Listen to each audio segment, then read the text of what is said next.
Bonsoir, chers étudiants de Grace Bible Institute Online. Je suis ravi de vous retrouver si nombreux pour ce dernier numéro de notre cours sur la double vocation. La dernière fois, nous avons abordé les raisons de l'apôtre Paul, les raisons qui l'ont poussé en fait à être bivocationnel. Nous en avons abordé 3. Et aujourd'hui, j'aimerais avec vous aborder la quatrième raison. La quatrième raison, je crois, qui pourrait être l'avant-dernière. Pourquoi est-ce que l'apôtre Paul voulait ou devait être bivocationnel? Quatrièmement, parce que l'apôtre Paul voulait d'un ministère sans fardeau. Il ne voulait pas être fardeau pour les gens. Dans 1 Thessaloniciens 2, 1 à 10, Paul déclare explicitement qu'il ne veut pas entraver le ministère de l'évangile en étant un fardeau pour les habitants de Thessalonique. Le désir de Paul était leur bien-être et non le sien. Le fait qu'il se soit donné à eux de manière désintéressée a empêché le message de l'évangile d'être perçu comme un fardeau financier de plus dans un monde où on prélève déjà les impôts, etc. En disant aux Thessaloniciens qu'il ne pouvait pas être un fardeau financier pour eux, Paul s'est engagé dans la fabrication des tentes pour avoir la possibilité de proclamer l'évangile parmi les personnes qui n'étaient pas financièrement à l'aise. Je prends un exemple. Vous voulez aller dans un village, vous êtes peut-être au Burkina Faso, vous voulez aller dans un village, je ne sais pas, au fin fond du Burkina, où il n'y a pas d'eau, il n'y a pas d'électricité et tout. Vous voulez prêcher l'évangile et vous arrivez et vous êtes une charge pour les villageois. Ce sera difficile que l'évangile puisse atteindre certaines dimensions. Vous devez comprendre donc que si Dieu vous appelle à implanter des églises, nous devons suivre ce modèle aujourd'hui parce que nous devons faire pour que ceux à qui parvienne l'évangile ne soient pas, que nous ne soyons pas une charge ou un fardeau pour eux. Et je vous encourage, si vous travaillez, prenez souvent la peine de soutenir des missionnaires. Toutes les personnes qui quittent leur zone d'habitation pour aller dans des zones reculées, font toujours face à des difficultés, font toujours face à des défis. Et ces personnes ont besoin d'être soutenues. Moi, particulièrement, pour prendre mon exemple, en tant que missionnaire, ce n'est pas toujours évident d'être dans un autre pays que le tien. Ce n'est pas toujours évident d'être dans une autre nation que la tienne. Il y a des réalités auxquelles il faut faire face. Et c'est vrai, moi je suis missionnaire à Lomé, mais il y a des personnes qui sont missionnaires dans des villages reculés, très loin.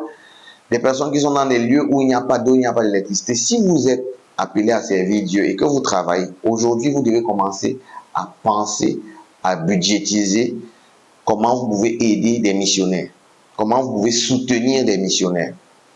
Et c'est parce que l'apôtre Paul, il fabriquait des tentes, mais à côté de ça, il avait des personnes qui soutenaient. Et à cause de cela, il n'était pas un fardeau. Alors, un pasteur bivocationnel est, comme je l'ai dit, une autre façon d'appliquer le principe de la fabrication des tentes de Paul.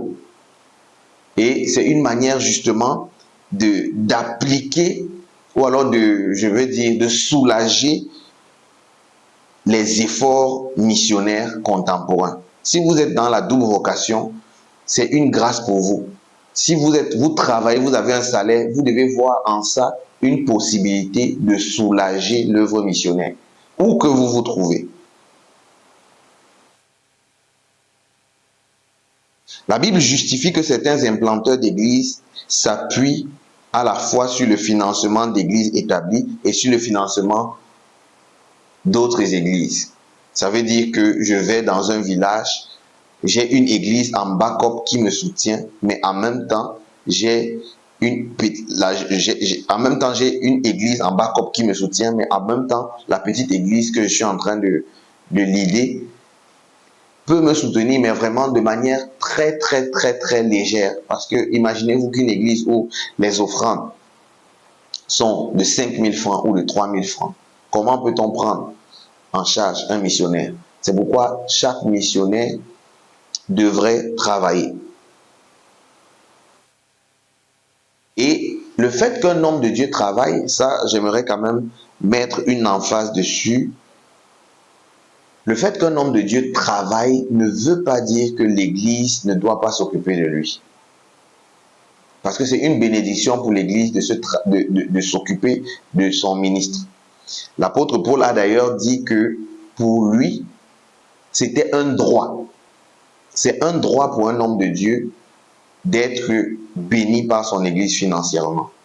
L'apôtre Paul a décidé volontairement de renoncer. J'ai entendu parler des personnes dans des églises où peut-être le pasteur travaillait, et pendant que le pasteur travaillait, l'église a décidé de ne rien lui donner parce qu'il travaille. Non, c'est un droit. C'est le pasteur qui doit décider de renoncer s'il le veut, ou si ses moyens lui permettent de renoncer à certains droits. Mais l'église ne doit pas lui imposer de renoncer parce que, ou alors sous prétexte qu'il a déjà une source de revenus. Vous devez comprendre, au-delà de tout, que le fait pour vous d'avoir une source de revenus stable vous permet de ne pas diluer l'évangile. Vous donne la grâce de pouvoir parler. Imaginez-vous que vous êtes dans une église où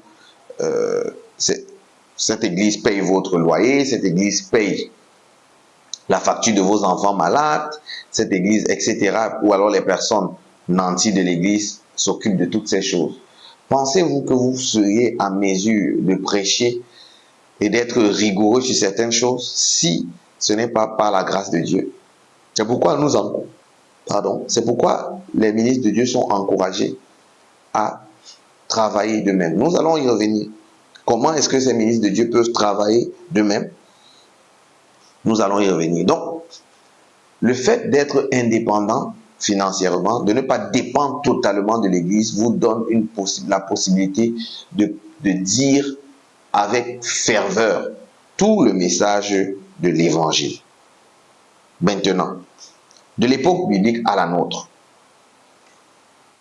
est-ce qu'il est avantageux pour un pasteur de nos jours d'être dans la double vocation? Et vous devez comprendre que clairement, puisque nous sommes dans le même contexte que le contexte de l'apôtre Paul, nous sommes dans un contexte rempli de philosophes, nous sommes dans un contexte où beaucoup d'hommes de Dieu servent Dieu pour des gains malhonnêtes, et c'est d'ailleurs plus accru aujourd'hui qu'au temps de Paul. Alors si les raisons qui ont poussé l'apôtre Paul à servir Dieu dans le ministère bivocationnel sont toujours valables de nos jours, il est important ou impératif de pouvoir servir Dieu en tant que ministre bivocationnel. Vous verrez que aux États-Unis aujourd'hui, plus de 1/3 des pasteurs sont bivocationnels. Vous verrez que de plus en plus dans les églises, dans les ministères, les gens s'engagent dans le ministère bivocationnel.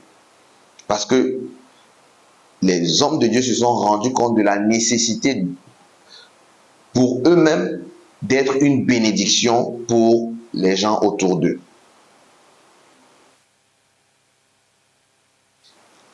Alors, si nous voulons étudier, parce que nous sommes allés sur la base de plusieurs ouvrages, de plusieurs théologiens, tels que Brandon G. O'Brien, Dennis W. Bickers, Steve R. Bierley. Si nous devons aller sur leur base, sur les documents qu'ils ont rédigés, l'un a travaillé sur The Strategically Small Church. L'autre a travaillé sur The Tent Making Pastors. Et le troisième a travaillé sur How to Thrive as a Small Church Pastor. Et ces trois documents sont très importants. Je vous encourage à les chercher. Je vais certainement vous donner le nom des auteurs et des documents. Vous pourrez lire pour votre culture. En lisant ces documents, je dois conclure que non seulement les méthodes et les motivations de l'apôtre Paul sont valables pour le temps présent, mais qu'en fait, plusieurs avantages supplémentaires d'un pastorat bivocationnel pourraient et devraient être considérés également. Vous savez, aujourd'hui, si vous dites « je suis pasteur, je suis politicien », plusieurs personnes vous donneront plus de poids. Les gens prêteront l'oreille. Je prends mon cas. Il y a des milieux dans lesquels je me retrouve et je dis « je suis docteur PhD, je suis enseignant-chercheur ». Et dès que je dis cela, plusieurs personnes s'arrêtent pour m'écouter. Pourquoi? Parce que le simple fait d'être, vous vous rappelez, la Bible dit que Dieu regarde au cœur. Dieu ne regarde pas l'apparence. Cependant, les hommes autour de nous regardent à l'apparence. C'est l'apparence qui frappe, c'est l'apparence qu'ils considèrent. Alors, comment pouvons-nous vivre dans ce monde rempli d'apparences? Il faudrait que nous ayons des apparences qui vont nous donner la grâce de nous introduire dans des sphères d'influence. Et maintenant, ce que nous sommes réellement pourra nous permettre d'influencer ces sphères d'influence-là. Vous savez, pour un pasteur, la capacité de savoir communiquer avec des personnes qui passent du lundi au samedi du temps dans un lieu de service serait fonction aussi de la capacité de ce pasteur-là à être passé par là. Si vous êtes passé par là, vous saurez comment parler aux gens. Vous avez un monsieur qui est très occupé par son emploi et qui n'arrive pas à venir aux réunions de semaine pour une raison valable. Si l'homme de Dieu n'a pas eu la grâce de travailler ou de savoir ce que c'est que les obligations professionnelles, il pourrait banaliser cela en disant « Oh, vous ne venez jamais aux études bibliques ». Mais lorsqu'il considère cela, il sait comment aborder ces personnes-là. Il leur dit « C'est vrai, vous êtes très occupés, mais faites l'effort parce qu'il sait ce que c'est que l'occupation. » Et il leur montre l'exemple. Il leur dit, c'est vrai, vous êtes occupés, moi aussi je suis occupé, mais je viens tous les jeudis pour vous enseigner. Je viens tous les jeudis ou tous les mercredis pour vous enseigner la parole de Dieu. Donc, il devient beaucoup plus légitime parce que les gens s'identifient à lui. Et vous savez que l'évangile a un aspect d'identification. C'est pourquoi Jésus-Christ était bien placé pour mourir pour nous, parce qu'il s'est identifié à la race humaine. Et plus vous vous identifiez aux personnes à qui vous parlez, plus il vous est aisé de leur parler, plus ces personnes peuvent s'identifier également à vous et se dire, oui, il comprend ce que je vis. C'est pour ça que la Bible dit dans Hébreu que nous n'avons pas un souverain sacrificateur qui ne peut pas compatir à nos douleurs. Nous n'avons pas un souverain sacrificateur qui ne peut pas compatir à nos souffrances. Mais il a été lui-même tenté en toutes choses. Vous voyez, l'auteur du livre des Hébreux nous fait comprendre que nous pouvons nous référer à Jésus parce que Jésus a vécu la même chose que nous. Si vous êtes un homme de Dieu et que vous avez vécu les mêmes pressions, vous avez eu un employeur qui a voulu vous tenter, un employeur qui vous a proposé d'entrer dans des sectes, dans des loges mystiques, qui vous a proposé, si vous avez des tentations au lieu de service, vous êtes un homme marié et vous êtes serviteur de Dieu, mais vous avez des belles collègues, des collègues qui vous tentent et que vous avez réussi à sortir de là, vous êtes exactement comme Jésus-Christ dans Hébreu, dans le livre d'Hébreu. Le livre d'Hébreu dit que il a été tenté en toutes choses et à cause de ça, il peut compatir à nos douleurs. Lorsque vous avez vécu les mêmes choses que le peuple auquel vous enseignez la parole de Dieu, vous êtes en mesure de leur enseigner. Non pas un message théorique, mais un message qui se veut pratique. Et c'est ce qu'on appelle l'incarnation. Jésus-Christ est venu vivre nos réalités afin de pouvoir mieux mourir pour nous. Alors, si vous êtes un homme de Dieu et que vous ne savez pas les réalités du monde de l'emploi, vous n'avez pas fait face à ces réalités, alors comment pouvez-vous faire? Comment allez-vous donner des conseils aux gens? J'ai vécu plusieurs fois professionnellement parce que, par la grâce de Dieu, j'ai eu plusieurs phases. J'ai d'abord travaillé en tant qu'ingénieur pendant une bonne période de ma vie. Et après ça, je suis reparti faire les études. Donc après mes études en tant qu'ingénieur, je suis reparti après une période d'activité professionnelle. Je suis reparti à l'école pour faire un doctorat PhD. Et donc, j'ai été frotté dans plusieurs domaines. J'ai été industriel, j'ai été serviteur de Dieu pendant que j'étais doctorant. Et aujourd'hui, pendant que j'enseigne dans une université, je suis pasteur.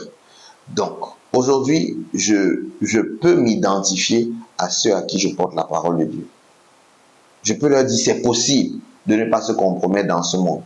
Parce que oui, il y aura des endroits où il faudra payer des pots de vin. Il y aura des endroits où il faudra se compromettre, se corrompre. Est-ce que vous allez céder? Ou est-ce que vous allez dire, je vais résister et être par la suite un modèle pour ceux qui vous écoutent? Alléluia.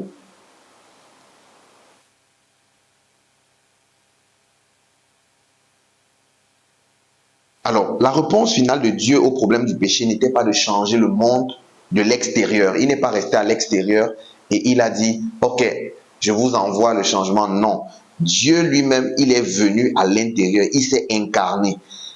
Donc, dans l'homme de Dieu, c'est le Christ Jésus. Dieu est entré dans sa propre création pour opérer le changement qu'il recherchait. Et si vous voulez être un homme de Dieu qui crée le changement, vous devez vous incarner. Et quand je parle d'incarnation, comprenez bien le contexte. Vous devez entrer, vous ne pouvez pas créer, vous ne pouvez pas changer ou alors créer un changement en étant juste une personne extérieure. Vous devez connaître les réalités du monde professionnel. Et vous devez pouvoir montrer aux gens qu'il est possible dans ce monde pervers. Il est possible. Le ministre devra peut-être se brûler les doigts, le ministre de Dieu, et avoir un peu de fumée dans les yeux lorsqu'il tentera de sauver ceux qui vivent dans le feu de l'enfer. Vous devez comprendre donc que si vous êtes ministre de Dieu, vous êtes appelé à cela. Vous devez tout faire pour être la solution de Dieu aux problèmes des gens. Comment pouvez-vous faire? Comment pouvez-vous faire? Comment un ministre de Dieu peut-il devenir indépendant financièrement? Je ne sais pas. Peut-être pour vous. Vous êtes peut-être dans cette situation, vous vous dites, mais par quoi commencer? Vous savez forcément faire quelque chose. Et par la grâce de Dieu, au niveau 2, vous allez avoir un cours qui va vous parler de comment vous pouvez susciter des finances. Donc, ce n'est pas l'objectif de ce cours. Comment, en tant que ministre de Dieu, vous pouvez être indépendant de l'Église, mais continuer d'être dépendant du Dieu de l'Église. Par la grâce de Dieu, vous allez faire ce cours avec, je crois, le pasteur Georges Amouako. Donc, je vous encourage à continuer la formation en deuxième année. Vous allez pouvoir comprendre cela. Mais vous pouvez investir. Vous n'êtes pas obligé de travailler dans un bureau. Vous pouvez investir. Vous pouvez être un homme d'affaires. Vous pouvez investir vos finances dans des activités. Selon que Dieu vous bénisse, selon que Dieu vous ouvre les opportunités.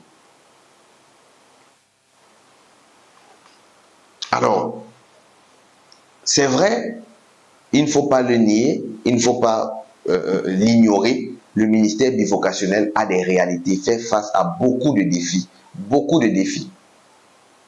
Et le plus grand défi, c'est d'établir le bon équilibre entre votre vie professionnelle et votre ministère. Il faut d'abord comprendre que le travail est une bénédiction. Ecclésiaste 3, verset 13 nous le dit. Mais que si un homme mange et boit et jouit du bien-être au milieu de tout son travail, c'est là un don de Dieu. C'est une bénédiction de travailler, de jouir de son argent. C'est une bénédiction. C'est une bénédiction que de ne pas faire pitié. C'est une bénédiction d'être un homme de Dieu et donner envie aux autres, aux jeunes de travailler. De travailler. Par la grâce de Dieu, nous avons des modèles. Mais avant, ce n'était pas le cas. Aujourd'hui, nous savons que non, tu peux servir Dieu sans faire pitié. Tu peux servir Dieu en travaillant de tes propres mains, en inspirant d'autres jeunes. Les jeunes qui tremblent dans la facilité, tu peux, par ton travail, les inspirer et leur montrer le chemin à suivre. Cependant, c'est vrai, la Bible nous dit que nous sommes rois et sacrificateurs. Jésus-Christ est roi des rois et en même temps, il est souvent un sacrificateur. Donc, Jésus est notre boss en tant que roi. Roi, ce sont ceux qui travaillent. Ce sont ceux qui ont des métiers. Sacrificateurs, ce sont ceux qui servent Dieu à la chair. Donc, nous sommes des disciples qui sont à la fois rois et sacrificateurs. Vous pouvez le lire dans Exode 19, 5, 1 Pierre 2, 9 que nous avons déjà lu. Et même Apocalypse 1, 6 qui dit que nous sommes un royaume et des sacrificateurs. Et il a fait de nous des rois et des sacrificateurs. Ça, c'est la Bible Martin, Apocalypse 1, verset 6. Cependant, il y a des défis. Il y a des défis. il y a des défis. Il y a des gros défis. Et comment y faire face? Nous allons y revenir. Avant de parler de ça, j'aimerais parler rapidement, j'aimerais différencier rapidement. Je ne sais pas si je l'ai fait dans les leçons précédentes, mais j'aimerais différencier rapidement la notion de sacrificateur et de roi. Le sacrificateur, c'est une personne qui officie de l'homme à Dieu. Un sacrificateur, c'est quelqu'un qui va vers l'homme et il officie de l'homme à Dieu. Tandis qu'un roi, c'est celui qui officie de Dieu à l'homme. Un roi, c'est celui qui officie de Dieu à l'homme. Un sacrificateur représente l'homme devant Dieu, tandis qu'un roi représente Dieu au milieu des hommes. Ce sont les deux principales différences entre sacrificateur et roi. Quels sont donc les enjeux majeurs de la double vocation? J'en ai identifié 3. 2 autant pour moi, que je vais rapidement partager avec vous. Le premier défi, c'est l'identification de son appel. C'est un défi majeur dans la double vocation. Si vous êtes appelé à être bivocationnel, il faut que vous le déterminiez le plus tôt possible et que vous sachiez à quoi exactement vous êtes appelé. Est-ce que je suis appelé à être pasteur, par exemple, ou à être évangéliste, ou à être prophète, ou, je ne sais pas, docteur, apôtre? Tout cela, vous devez déterminer. Vous devez déterminer quels sont vos potentiels, parce que le fait que vous soyez bivocationnel, vous n'aurez pas assez de temps. Et c'est le deuxième défi d'ailleurs. C'est pourquoi il faudrait que vous identifiez rapidement ce à quoi vous êtes appelé. Rapidement. Et pour identifier ce à quoi vous êtes appelé, je vais vous donner 3 choses qui peuvent vous aider, que vous allez maturer. 3 réflexions. Premièrement, vous devez déterminer quelle est votre passion. Quelle est votre passion?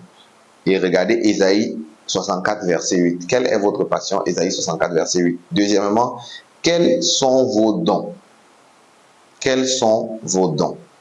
Romains 12, verset 6. Troisièmement, quelles sont les portes qui vous sont ouvertes? Quelles sont les portes qui vous sont ouvertes? 1 Corinthiens 16, le verset 9.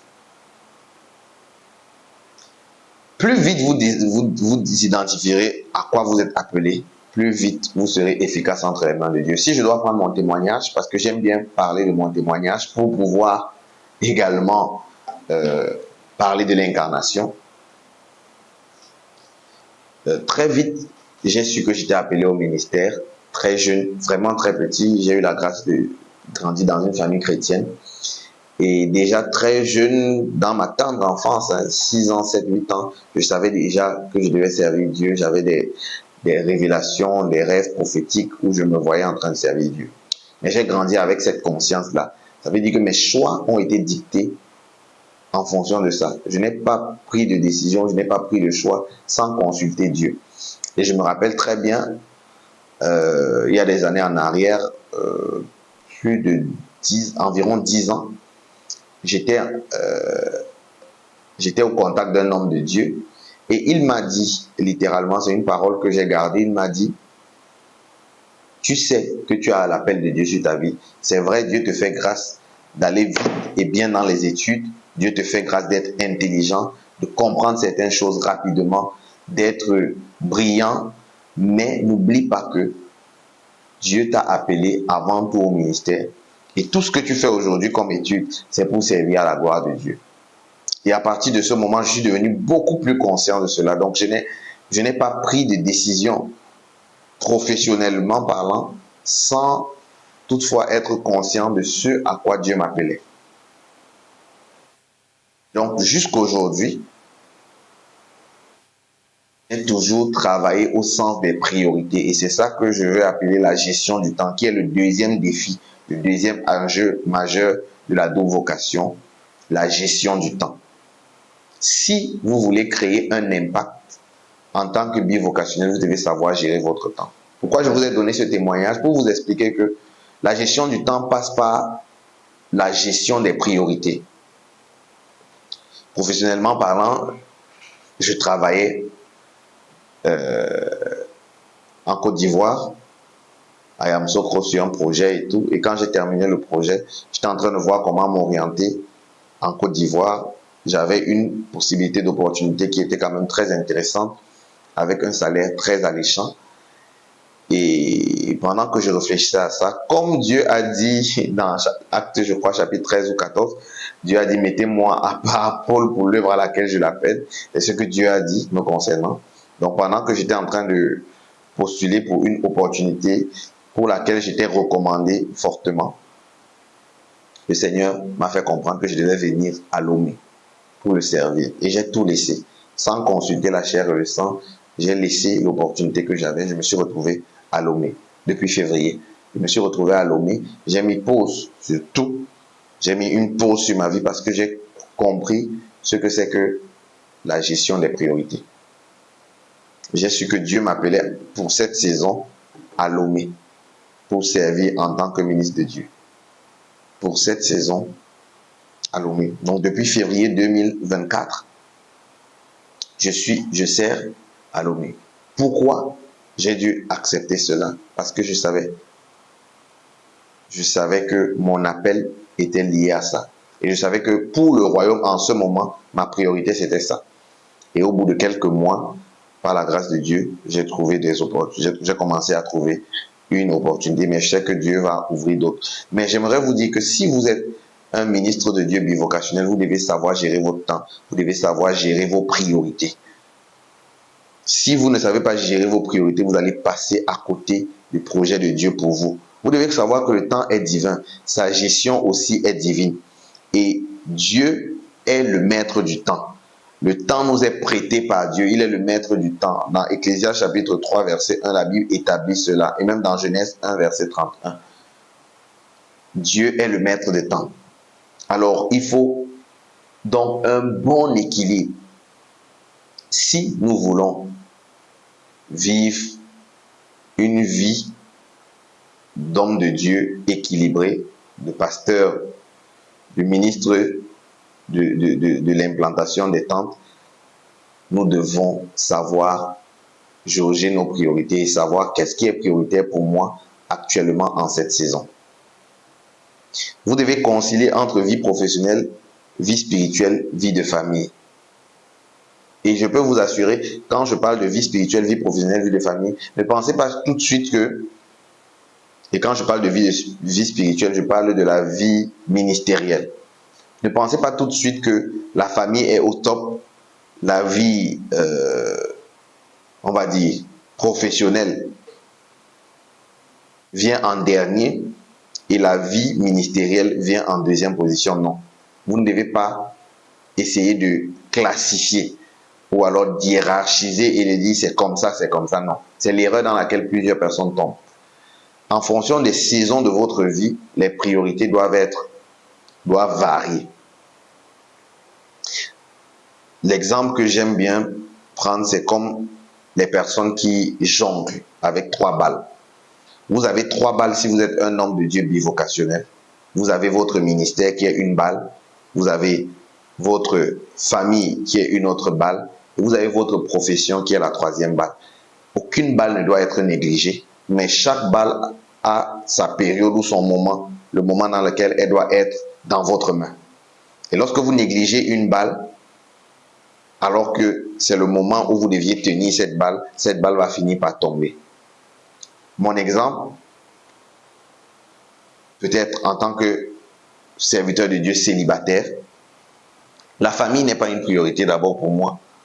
Actuellement, le ministère est une priorité, ensuite la vie professionnelle. Mais si je suis un serviteur de Dieu marié, alors ma famille est une priorité également. Donc je dois savoir jauger qu'est-ce qui est prioritaire en ce moment.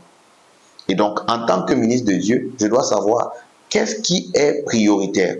Ma vie professionnelle, mon appel. Peut-être aujourd'hui, vous êtes appelé au ministère, mais pour le moment, vous ne servez pas encore en tant que pasteur quelque part.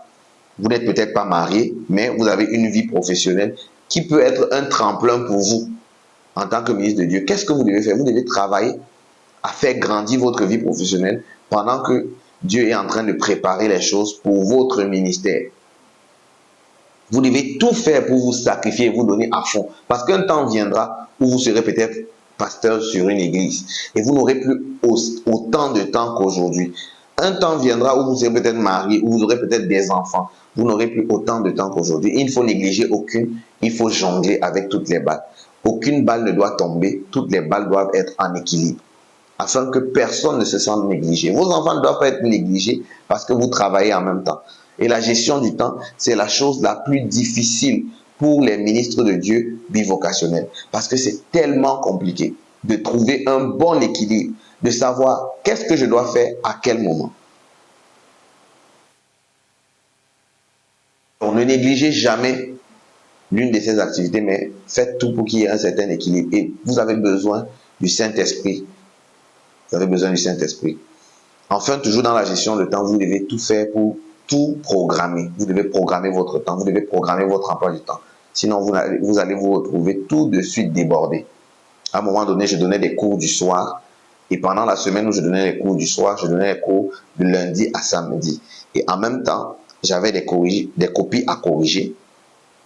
En même temps, je devais enseigner les jeudis à l'église. En même temps, je devais prêcher au culte le dimanche. Donc, j'avais toutes ces choses-là à gérer. Et ni de la grâce de Dieu, le conseil de Dieu, je ne me serais pas en sorti. Mais l'une des choses qui m'a beaucoup aidé, c'est d'avoir un temps pour chaque chose. Chaque chose doit avoir un temps. Vous devez tout programmer. Si vous êtes marié, vous devez tout faire pour programmer des moments de qualité avec votre épouse et vos enfants. Programmer de manière consciente. Et je parle aussi aux femmes, parce que nous avons de plus en plus, nous croyons au ministère de la femme, nous avons de plus en plus des femmes qui servent Dieu. Vous ne devez pas dire à votre mari, bah, écoute, je sers Dieu, hein, vraiment, tu vas te débrouiller, hein, cuisine et tout, tu vas te débrouiller, moi, je n'ai pas le temps. L'œuvre est prioritaire. Non. Rien ne doit être, négligé. Rien ne doit être négligé.